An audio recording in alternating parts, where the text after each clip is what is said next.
Բարև ձեզ հարգելի գործընկերներ, այս որոշմամբ մենք ըստ էության սկսում ենք Հայաստանի Հանրապետության եւ Ամերիկայի Միացյալ Նահանգների միջև TRIP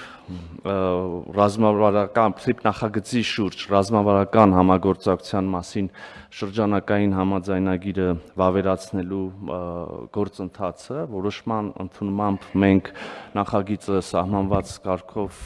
կուղարկենք Հայաստանի Հանրապետության Սահմանադրական դատարան եւ Սահմանադրական դատարանի կողմից նշած միջազգային պայմանագրում Հայաստանի Հանրապետության սահմանադրությանը չհակասող ուրեմն դրույթներ արձանագրելու որոշման պարագայում էլի սահմանված կարգով կուղարկենք կդիմենք ազգային ժողով, հարցը քննարկումը կտեղափոխենք ազգային ժողով, ինչպես գիտեք շրջանակային համաձայնագիրը նախաստորագրվել էր սույն թվականի մայիսի 26-ին իմ եւ Միացյալ Նահանգների պետքարտուղար Մարկո Ռուբիոյի կողմից Երևանում եւ այնուհետեւ ընդամենը օրեր անց հունիսի 1-ին եւ հունիսի 4-ին համապատասխանաբար էլի պետքարտուղար Ռուբիոյի եւ իմ կողմից ստորագրվել էր Վաշինգտոնում եւ Երևանում փառատելով հնարավոր հարցեր ասեմ, որ միջազգային պրակտիկայում եւ Հայաստանի Հանրապետության օրենսդրությամբ այսպիսի ոչ համաժանմանակյա հեռավար պայմանագրերի ստորագրումը նախատեսված է եւ ընդունված պրակտիկա է։ Ուզում եմ նաեւ հիշեցնել, որ շրջանակային համաձայնագրի ստորագրմանը նախորդել էին եւս երկու շատ կարեւոր փաստաթղթեր 2025 թվականի օգոստոսի 8-ին Միացյալ Նահանգների նախագահ Թրամփի ներկայությամբ եւ Հայաստանի Հանրապետության վարչապետ Նիկոլ Փաշինյանի եւ Ադրբեջանի նախագահի կողմից խաղաղության հռչակագրի ստորագրումը եւ այդ հռչակագրի ստորագրմանը զուգահեռ ուրեմն մնացած վերաբերելի փաստաթղթերի ստորագրումը եւ այնուհետեւ արդեն 2026 թվականի հունվարի 13-ին Միացյալ Նահանգների պետքարտուղարի եւ իմ կողմից TRIP իրականացման շրջանակ վերնագրված փաստաթղթի ստորագրումը հիմա արդեն այս միջպետական շրջանագային համաձայնագիրը ավելի է մանրամասնում համաձայնեցված ուրեմն դետալները, ուղղությունները եւ լիովին համահունչ է նշածս երկու փաստաթղթերին, սա ինչի եմ շեշտում, որովհետեւ եւ օգոստոսի 8-ի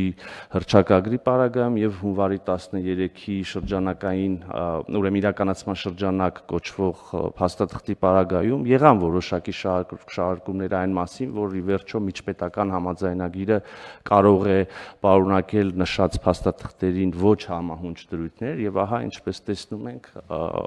այս համաձայնագիրը ամբողջովին ոչ միայն համահունչ է հանրահռչակված սկզբունքներին եւ արձանագրված, ամրագրված, ստորագրված սկզբունքներին, այլև շրջանակային համաձայնագրում բազմիցս հղում է արվում եւ օգոստոսի 8-ի եւ հունվարի 13-ի փաստաթղթերին եւ նաեւ որոշակի մանրամասներ ուղղակիորեն ասվում է, որ պետք է կարգավորեն այնպես, ինչպես օրինակ հունվարի 13-ի շրջանակային իրականացման շրջանակ կոչվող փաստաթղթում է սահմանված, նաև առաջանցնելով ուզում եմ ասել, որ ըստ էության մենք TRIP-ի հիմնադրման ուրեմն փաստաթղթային գործընթացը ավարտելու համար դեռևս արժևում ունենք եւս երկու փաստաթուղթ, դա բաժնետերերի համաձայնությունը կլինի, բաժնետերերի միջև պայմանագիրը եւ կլինի արդեն TRIP զարգացման ընկերություն այդ ձեռնարկության ընկերության կանոնադրությունը մենք այժմ աշխատում ենք այդ փաստաթղթերի վրա Անդրադառնալով բուն շրջանակային համաձայնագրին ուզում եմ նշել, որ համաձայնագրի կնքմամբ արձանագրվում է, որ Հայաստանը եւ Ամերիկայի Միացյալ Նահանգները նպատակ ունեն հարավային Կովկասում ուրեմն տրանսպորտային փոխադրումների զարգացման, ապաշիր տրանսպորտային երթակառուցվածքների զարգացման, տարածաշրջանային եւ գլոբալ առևտրի զարգացման ճանապարհով նպաստել, ամրապնդել հարավային Կովկասում խաղաղությունը հաստատված, կայունությունը եւ ժողովուրդների զարգացումը, հնարավորությունների զարգացումը, սա էլ բազմիցս արձանագրված է շրջանակային համաձայնագրում, նաև ուզում եմ նշել, որ ողջ գործընթացը եւ ընկերությունը եւ հետագա գործունեությունը եւ այս համաձայնագիրը ամբողջությամբ համահունչ է եւ իրականացվում է Հայաստանի Հանրապետության ինքնիշխանության, իրավազորության, տարածքային ամբողջականության լիարժեք հարգմամբ, այս մասին էլ բազմաթիվ ամրագրումներ եւ արձանագրումներ կան փաստաթղթում, նաեւ արդեն երևի կարելի ասել տեխնիկական մանրամասներին անդրադառնալով ասեմ, որ համաձայնագրով Միացյալ Նահանգները եւ Հայաստանի Հանրապետությունը հիմնադրում են թրիփ զարգացման ընկերությունը, այս ընկերությունը կարողանա Հայաստանի Հանրապետության տարածքում տարբեր գոտիներում առանձին նախագծերի համար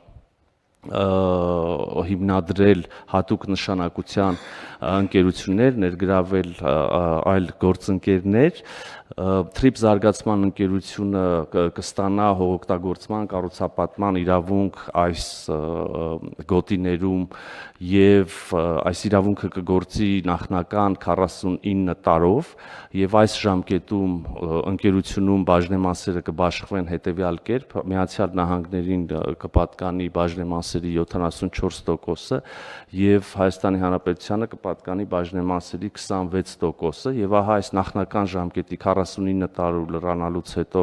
հնարավորություն կա կողմերի համաձայնությամբ երկարացնել համագործակցությունը եւ ժամկետը եւս 50 տարով եւ այս դեպքում արդեն երկարացման պարագայում կապահովվի, որ Հայաստանի Հանրապետությունը ունենա ընկերության բաժնեմասերի 49%, այսինքն 26%-ից Հայաստանի Հանրապետության բաժնեմասերը կմեծացվեն, Հայաստանի Հանրապետությանը կտրվեն ավելի բաժնեմասեր, կհասցվեն 49%-ի եւ սա կլինի ուրեմն ժամկետի երկարացման համար Հայաստանի Հանրապետության կողմից արվող եւ նրան տրվող միակ գործողություն, այսինքն ժամկետի երկարացման պարագայում 49% բաժնեմաս ստանալու համար Հայաստանի Հանրապետությունը որևէ այլ լրացուցիչ քայլ ներդրում պարտավորություն չի ստանձնում անելու։ Ուզում եմ նաև ասել, որ Հայաստանի Հանրապետությունը կրկին վերադառնալով նախորդիվ ասածից կպահպանի իր լիարժեք ինքնիշխանությունը եւ լիիրավ իրավազորությունը պետական սահմանի կառավարման, սահմանային վերահսկողության, մաքսային վարչարարության, Հայաստանի Հանրապետության տարածքում իրականացվող բոլոր մաքսային գործընթացների նկատմամբ նաև ուրեմն Հայաստանը իր ներպետական օրենսդրության միջազգային համաձայնագրերին համահունչ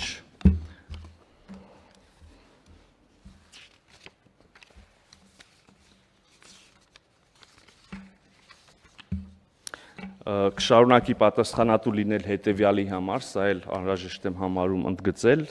ուրեմն անվտանգություն եւ իրավապահ գործունեություն,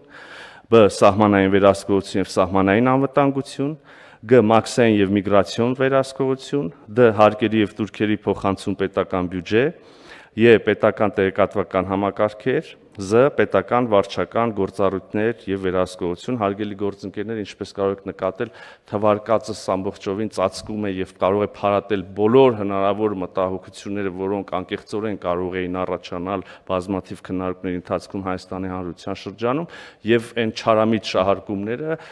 որոնց մենք ականատես ենք եղել վերջին ամիսների առնվազն ընթացքում։ Այստեղ հավելեմ նաեւ, որ այս գործառույթների իրականացման համար կարող է սահմանվել front office, back office, ուրեմն սկզբունքով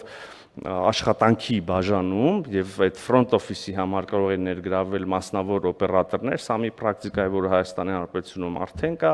սա մի պրակտիկա է, որի մանրամասները նաեւ նշված են իմ կողմից հիշատակված հունվարի 13-ի թրիփ իրականացման շրջանակ կոչվող փաստաթղթում, Եվ կրկին ցանկացողները, եթե մինչ այժմ առիթ չեն ունեցել, կարող են մանրամասներին ծանոթանալ, մի անգամ էլ հավելեմ, որ թվարկվածը եւ այստեղ եւ ուրեմն հունվարի 13-ի փաստաթղթում front office back office բաշխվածության համատեքստում փառատել եւ կշարունակի փառատել բոլոր հնարավոր մտահոգությունները։ Ես այստեղ թերևս կանգ առնեմ, պարոն Գրիգորյան, եթե հնչեցվածի կամ չհնչեցվածի մասին կան հարցեր, իհարկե սիրով կպատասխանեմ։ Շնորհակալություն, պարոն Միրզոյան, ես ուզում եմ ուղղակի մի երկու խոսք էլ ասեիք, հիմա մամուլում այդ Trip+-ի հետ կապված հոդվածներ են շրջանառում, ինձ թվում է շփոթ կառաջանա, եթե դժվար չի բարձրացնել։ Սիրով, շնորհակալություն, որ ուշադրություն հրավիրեցիք այդ հանգամանքի վրա, ուրեմն Trip զարգացման ընկերությունը հիմնադրել, սա փաստաթուղթ է, համաձայնագիր Հայաստանի Հանրապետության եւ Միացյալ Նահանգների միջև Trip-ի վերաբերյալ եւ այստեղ նախատեսված է, որ կստեղծվի Trip զարգացման ընկերություն։ Trip զարգացման հիմնադիրները տեխնիկապես կլինեն Հայաստանի Հանրապետության կառավարությունը եւ Trip զարգացման ընկերություն ԱՄՆ կոչվող ընկերությունը, որը կհիմնադրվի Միացյալ Նահանգներում, սա կպայմանավորված է Միացյալ Նահանգների իրավական կարգավորումներով, իրենց ունեցած կառավարությանը վերապահված լիազորություններով կամ սահմանափակումներով, հա։ Եվ ահա Trip զարգացման ընկերություն ԱՄՆ կոչվող ընկերության մեջ եւ այս ծրագրի իրականացման համար ներդրումներ ներգրավելու համար ստեղծվում է մի ամերիկյան ընկերություն, որի անունը Trip Plus է, իրավական առումով սա մեր էս Trip զարգացման ընկերության հետ շատ, այսպես ասած, ինչպես ներկայացեցի, միջնորդավորված եւ անուղղակի կապ ունի։ Եվ այս Trip Plus կոչվող ամերիկյան ներդրումային ըստ ամենայնի ընկերության ղեկավարը նշանակված մարդը եւ այս հիմնադրումն արված այն ինչ որ մեր մամուլում այսօր եւ երեք ես նկատեցի գրվել է, վերաբերվում է դրան, այդ Trip Plus ներդրումային ընկերությանը, սա Հայաստանի տարածքում գործելիք, հիմնադրվելիք Trip զարգացման ընկերության հետ շատ անուղղակի կապ ունի։ Հա, շատ շնորհակալություն, պարոն Միրզոյան, դա ստեղծության ֆոնդ է, որը գեներացնում է միջոցներ հետագայում կոնտինենտալ իմաստով ներդրումներ անելու եւ այդ ումստեղ շատ լավ, խնդրեմ հարգելի գործընկերներ, կան հարցեր պարոն Միրզոյանին կամ հարցի հետ կապված։ Մենք սա հրապարակել ենք, չէ՞։ Պարոն Գրիգորյան, մենք հրապարակել ենք եւ օգոստոսի փաստաթուղթը եւ հունվարի 13-ի փաստաթուղթը եւ սա ստորագրվելուց հետո։ Ու Սահմանադրական դատարանում կառավարությանը ներկայացնելու է արտաքին գործերի նախարարի տեղակալ, պարոն Շատ լավ, շատ շնորհակալություն, պայմանավորվեցինք, առաջարկում եմ ընդունել որոշումը, ովքեր են դեմ չկա, որոշումն ընդունվեց։